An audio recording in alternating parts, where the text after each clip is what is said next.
Rester dans un milieu confiné, rester en famille, dans une bulle de 5 personnes, n'a aucun sens si l'une des personnes est malade. C'est la meilleure façon de propager la maladie parmi les 3 ou 4 autres personnes qui l'accompagnent.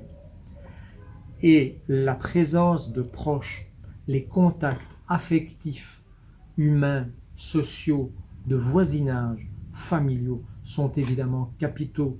C'est la source de notre bonheur. Pensez à toutes ces personnes âgées qui sont décédées non pas du Covid, mais d'un syndrome de glissement parce qu'elles se trouvaient isolées dans une maison de repos, ne voyant personne au cours de la journée et surtout ne voyant plus leurs enfants, leurs petits-enfants, qui sont leur raison de vivre. Quelle raison, quelle situation les accrochait encore à la vie? Plus rien du tout. Il est essentiel pour notre immunité, parce que nous sommes des animaux sociaux, d'avoir des contacts sociaux joyeux, enrichissants, d'être optimistes, de chanter, de danser.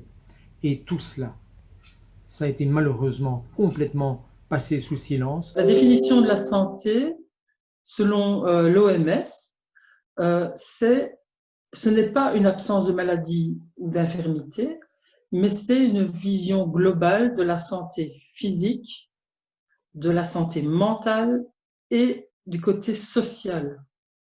Et ça, on l'a complètement oublié.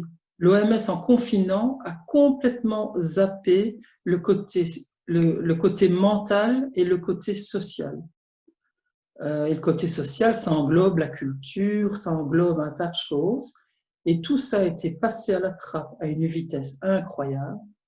Les cinémas, les théâtres, les opéras, etc., peinent à se remplir à nouveau, et on peut le comprendre. Moi, j'ai absolument pas envie d'aller au cinéma avec une distance telle qu'on ne met plus que maximum 100 personnes dans une salle, qu'il faut être masqué. Enfin, ça n'a aucun sens.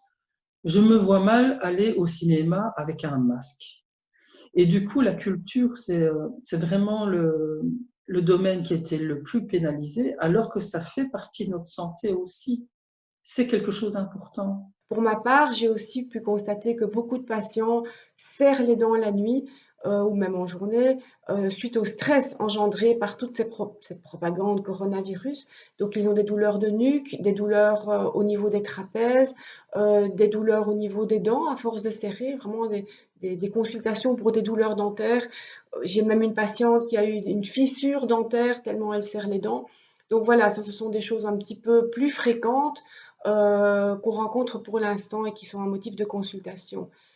Alors, en tant que dentiste holistique, il faut quand même se poser la question de savoir la proportionnalité, encore une fois, entre tout ce stress engendré par ce coronavirus et ce que ça va engendrer comme problème de santé, dentaire ou autre d'ailleurs, chez la population.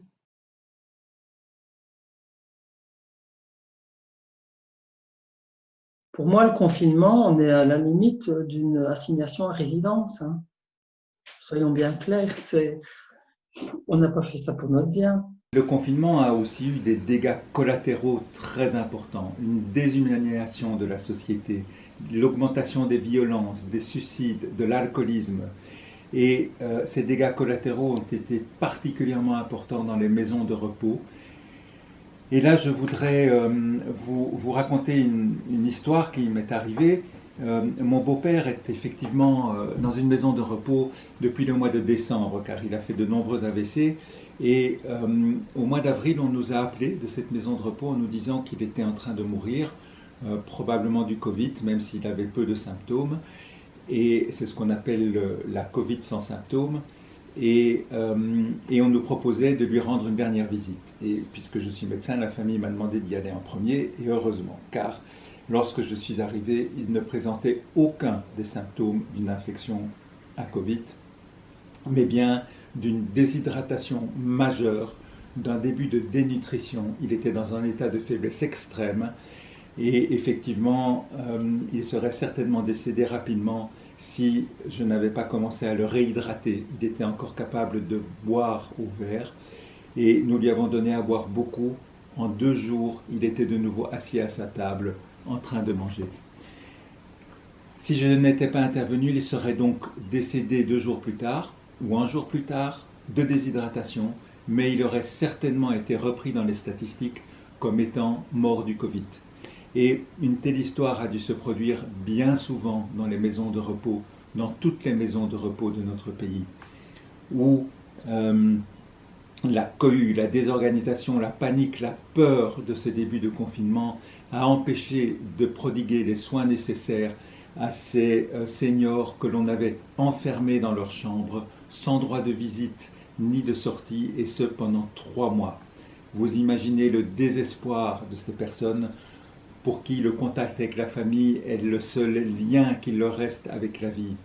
Et vous comprenez aussi pourquoi beaucoup ont perdu l'envie de vivre, se sont laissés mourir, sans parler de ceux chez qui les soins de base comme donner à boire et à manger n'ont pas pu être assurés correctement.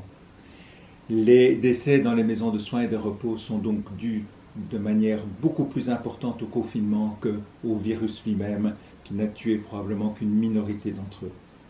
Et puis pour terminer cette histoire, très étonnamment, 3 semaines plus tard, les tests sont arrivés. On s'est mis à tester tous les pensionnaires de cette maison de repos.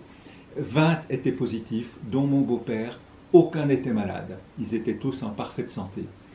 Et mon beau-père est d'ailleurs toujours là, toujours vivant, malgré toutes ces aventures. Actuellement, il y a quelques nouveaux décès qui sont rapportés.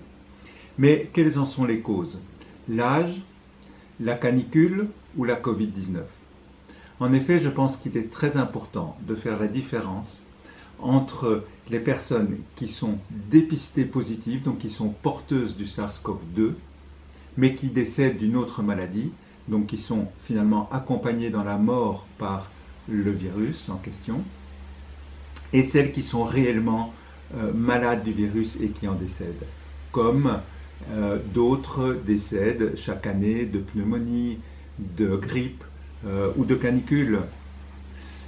En effet, il ne faut pas oublier que l'être humain n'est pas immortel et que nous avons une limite de longévité et que par conséquent, tous les ans, nos aînés nous quittent à l'occasion de l'une ou l'autre maladie intercourante.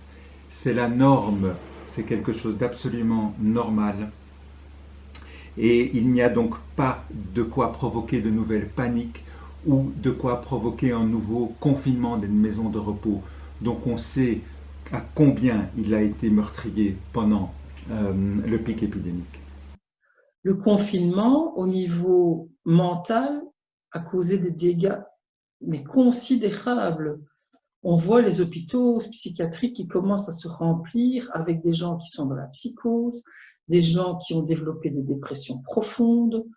On a assisté à tout le phénomène de glissement aussi dans les maisons de repos, où là, il y a un scandale sanitaire, mais c'est absolument époustouflant. Au début du confinement, tout le monde était un petit peu sidéré et je crois que les gens étaient contents de rester à la maison. Et puis tout doucement, on voit vraiment que l'état psychologique des patients est très très détérioré. Et malgré qu'on soit déconfiné et malgré que la mortalité soit absolument incomparable à ce qui se passait au mois de mars et au mois d'avril, les gens sont restés dans un état de sidération et je trouve que vraiment il y a une anxiété énorme que l'on ressent chez nos patients, de tous âges d'ailleurs, que ce soit des personnes qui font partie d'une population à risque ou pas. Les patients sont ultra stressés, ultra angoissés. Et on en discute beaucoup en fait finalement parce qu'on est dans un moment vraiment où il y a des incertitudes sur tout. Donc des incertitudes sur la maladie elle-même évidemment, mais aussi sur les mesures à venir, le fait de ne pas pouvoir se projeter, de ne pas savoir de quoi sera fait demain, et ça engendre vraiment beaucoup de stress. J'ai eu notamment une patiente qui a accouché vraiment au tout début du confinement où c'était encore vraiment très très compliqué, je crois, dans les hôpitaux, les protocoles n'étaient pas encore tout à fait au point, etc. Donc ça a été assez traumatique avec une césarienne en urgence et le mari qui n'est pas présent, etc. et qui a développé vraiment des symptômes un peu comme une psychose du postpartum, en fait, alors que ce n'était pas nécessairement quelqu'un qui avait des facteurs favorisants pour ça, qui n'a jamais eu de problème d'ordre psychologique avant et qui a eu beaucoup de mal les premiers mois de sa grossesse à cause de ça. Donc, elle a vraiment développé des symptômes psychosomatiques très importants, alors que c'est quelqu'un qui est en très bonne santé, qui n'avait jamais eu de problème de santé auparavant. Donc, elle est un exemple, je trouve, assez emblématique parce qu'elle a vécu un moment important de sa vie, mais dans un contexte tout à fait perturbé. Et dans les semaines qui ont suivi, rien n'a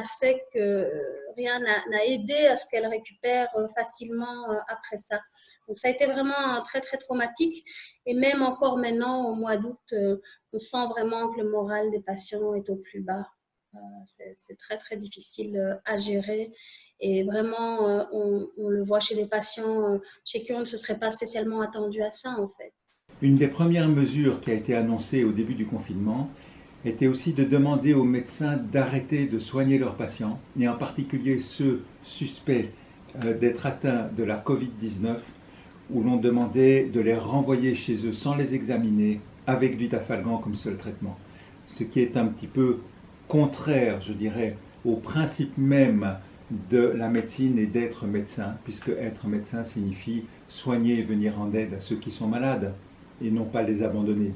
Moi, en tant que médecin, ce qui m'avait vraiment le plus choqué depuis le début, au moment du confinement, c'était le fait que justement, on a été mis hors course directement, alors qu'on représente la première ligne.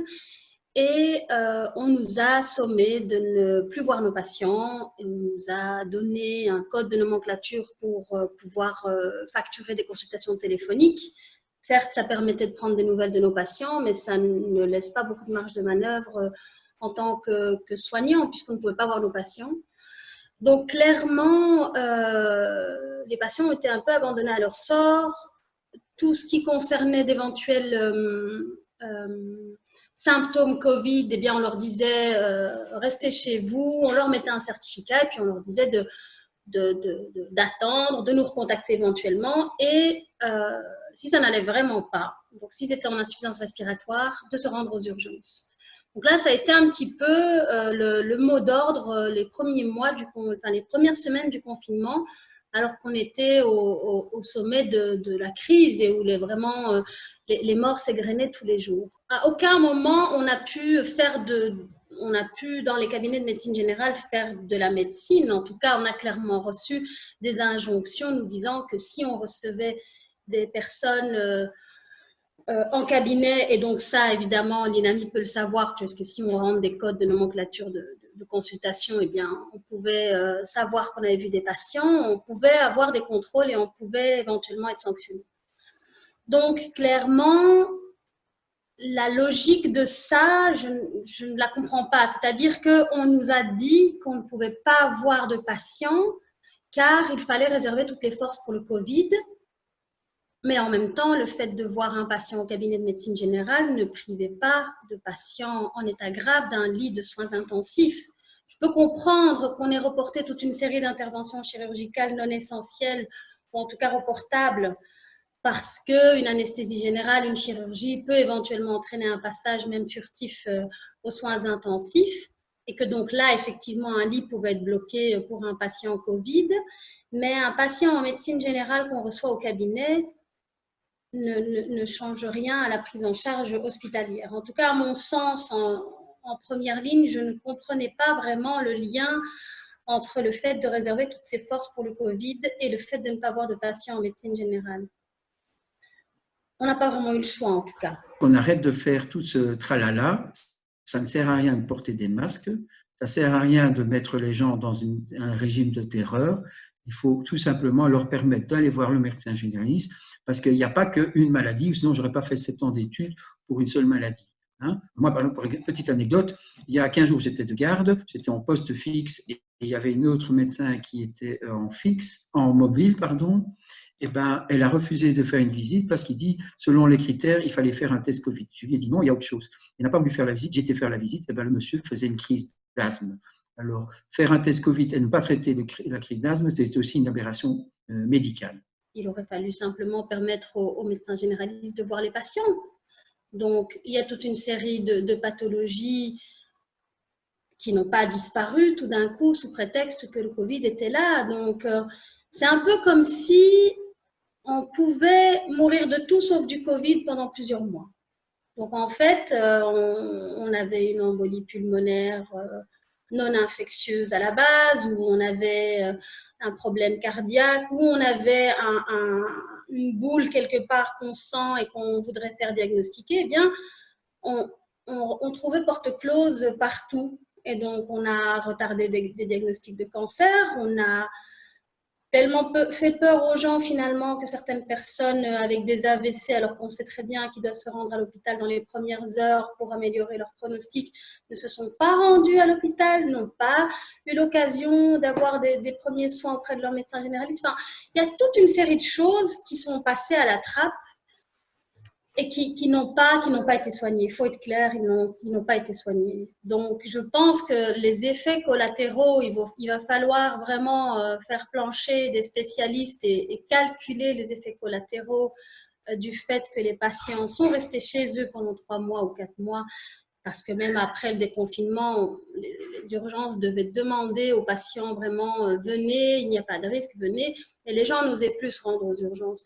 Donc, clairement, il va falloir faire les comptes et il va falloir vraiment quantifier cette surmortalité qui est déjà arrivée probablement et qui va arriver dans les mois à venir.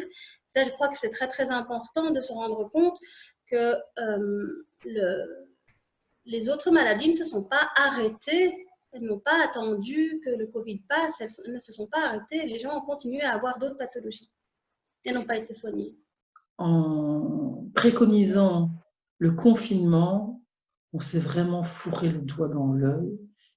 Et au bout de 15 jours, les chiffres montraient déjà que le confinement n'était pas une bonne idée. Et à partir du moment où on a fait cette erreur majeure, à aucun moment le gouvernement n'a osé faire demi-tour par rapport à ce qu'il a fait.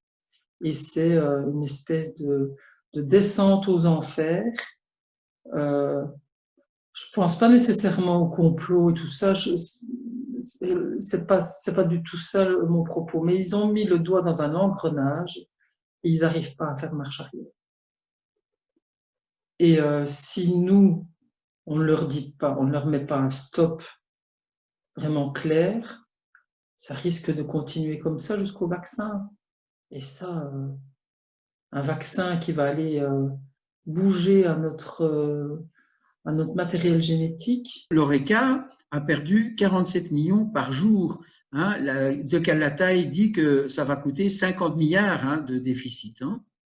50 milliards. Donc, va un peu expliquer aux forains, va un peu expliquer à l'Horeca que depuis 3 mois, ils auraient pu gagner leur vie. Un de mes professeurs de l'école de santé publique, Bruno Dujardin, disait qu'un des prédicteurs de santé chez les gens, c'était le niveau économique de ces personnes. C'est vraiment cette impression qu'il vaut mieux mourir de tout sauf du Covid, quoi, maintenant, vraiment. On peut mourir de faim, on peut mourir de misère, on peut mourir de tristesse dans son home, mais on ne peut pas mourir du Covid, quoi, à tout prix.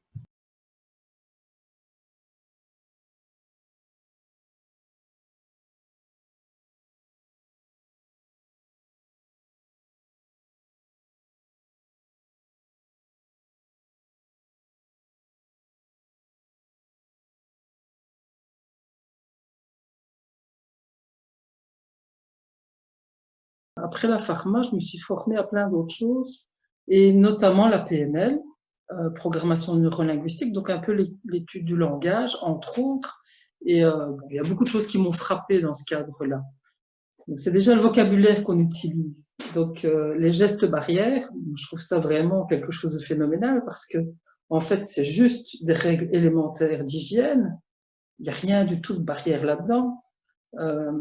Comme se laver les mains, en théorie, tout le monde doit se laver les mains après être allé aux toilettes, en rentrant des courses, après avoir jeté un mouchoir, etc. C'est des gestes élémentaires d'hygiène.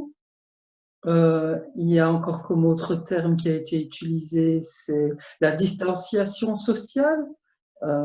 Où est-ce qu'elle est la distanciation sociale? Non, on demande juste de mettre une certaine distance physique entre les gens. Mais déjà, rien que le vocabulaire utilisé, pour moi, il est symptomatique. Et après, toutes les contradictions, quoi. Moi, j'avais noté que Sophie Wilmès, lors de sa toute première intervention, elle a dit, je cite, hein, l'activité physique en plein air est autorisée et même recommandée.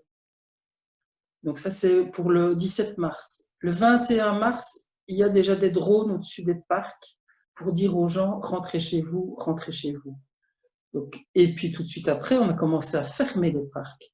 Donc la cohérence là-dedans, il y a une discordance entre ce qui se passe et le vocabulaire utilisé. Il y a vraiment quelque chose qui me heurte là-dedans, depuis le début. Depuis le début.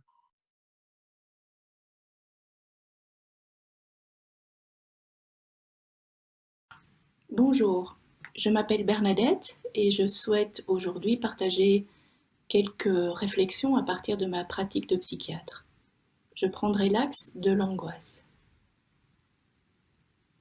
Pour susciter l'angoisse chez quelqu'un, on peut s'y prendre de différentes manières. Entre autres, en ayant avec lui des propos contradictoires, en soufflant le chaud et le froid, en donnant des informations de contresens qui vont provoquer une confusion intérieure. C'est une confusion qui peut être rationnelle, c'est-à-dire qu'on ne comprend plus les informations qui sont données, mais ce peut être aussi une confusion émotionnelle qui génère de l'angoisse. Donc l'angoisse comme signe d'une perte de repère intérieur. Alors on le voit, actuellement, les informations sont contradictoires, on ne peut plus se fier aux avis des experts de la santé, puisqu'il y a beaucoup de divergences. On ne peut plus comprendre le fil et la logique des décisions politiques. Et les médias ne transmettent plus des informations fiables, on transmet des mots qui augmentent l'angoisse, on transmet des mots qui éveillent l'émotionnalité. C'est pas nouveau comme principe, celui-là. Par contre, ce qui est nouveau ici, c'est qu'on a un sujet qui concerne la santé au niveau individuel et la santé des sujets dans leur lien social. Il y a un sentiment d'insécurité. Et par rapport à ça, nous ne sommes pas tous égaux et nous ne réagissons pas tous de la même manière. Il y a des sujets qui réagissent plutôt sous une mode de repli. C'est des sujets qui vont respecter les règles, s'isoler, limiter très très fortement les contacts et en étant un petit peu scrupuleux sur les règles, voire même de manière obsessionnelle et compulsive. C'est des sujets qui vont, s'ils rencontrent des difficultés, ne plus pouvoir recourir, on va dire, à la fraternité, au lien avec les autres, qui vont donc encore se sentir plus seuls. J'ai remarqué pour ma part que des sujets qui étaient déjà en difficulté de lien social au début du confinement se sont plutôt trouvés, étaient plutôt plus apaisés, comme si ça les remettait dans une forme de normalité. Le problème avec ce confinement qui a perduré, c'est que, et avec ce qui se passe actuellement, c'est que vraiment le sentiment d'inadaptation sociale est accru. Il y a un autre type de réaction possible, ce sont les sujets qui ont besoin de mouvement pour extérioriser la tension intérieure. C'est des sujets qui ont plus de feu. Donc, on pourrait dire un peu les bravaches, ceux qui ne vont pas se laisser faire, ceux qui vont supporter extrêmement mal d'être limités dans leur mouvement, qui vont contester les règles, les vérifier, voire même si la tension intérieure augmente ou dure trop longtemps, risque vraiment des passages à l'acte pour retrouver une liberté de mouvement. On le voit, on a là deux manières extrêmement différentes de tenter de faire face à une perte de sécurité intérieure. Et on le voit, plus la tension monte, plus le conflit et l'agressivité montent, et de manière globale, plus on tend les choses et ça peut produire au niveau social une forme de chaos.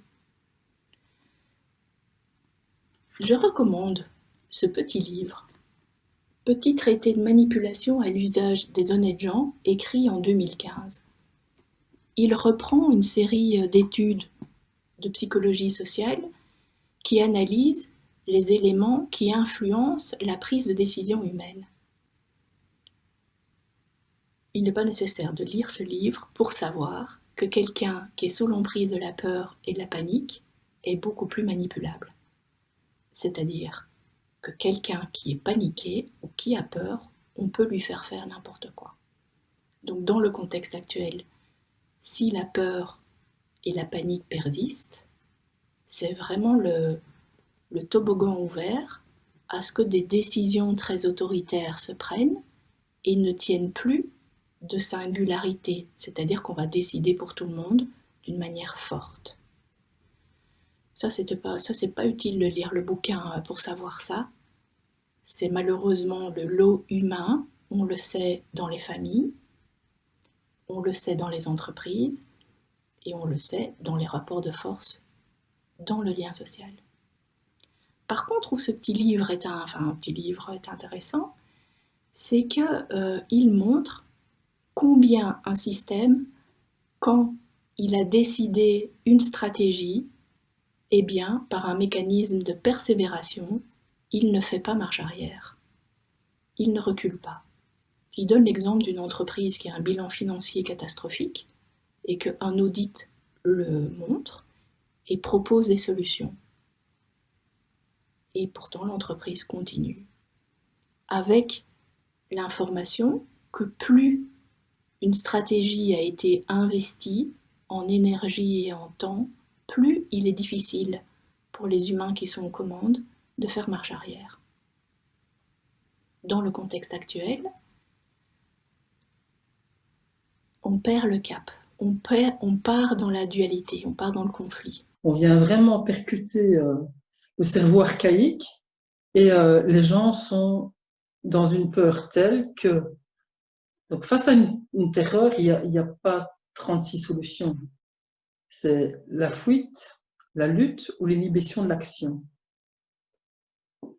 La lutte, elle est interdite, tu es chez toi, tout seul, les rassemblements sont interdits. Mais la fuite, elle est quasiment impossible. Ou alors tu peux fuir dans l'alcool, ça oui, ça a été autorisé, hein. Ça faisait partie des choses qui étaient complètement autorisées. Donc tu as le droit de fuir dans l'alcool, dans le cannabis, etc. Il n'y a aucun souci.